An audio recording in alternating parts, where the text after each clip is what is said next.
పితామహులు భీష్ముని వధించడం అసంభవం వాసుదేవా. ఎందుకంటే వారు స్వచ్ఛంద మరణమనే వరాన్ని పొందిన వారు వాసుదేవా. బావా దుర్యోధన, యుద్ధ పరిణామాన్ని ద్యూతం మాదిరిగా ముందే నిశ్చయించడం సాధ్యం కాదు.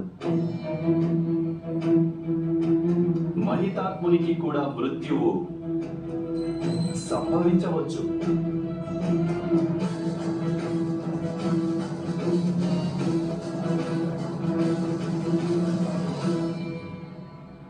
ఇది అసంభవం వాసుదేవా.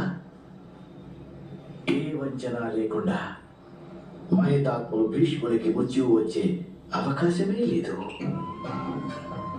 ఇక మీ పక్షాన మరి ధర్మం ఉంది కదా,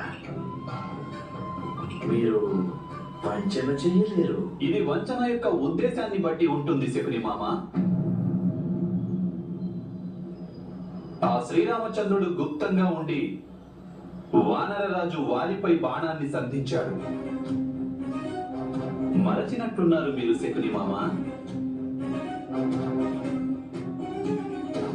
అలాగే దశకంఠ రావణుని వధించేందుకు వారి తమ్ముడు విభీషణుని సహాయం తీసుకున్నారు కదా.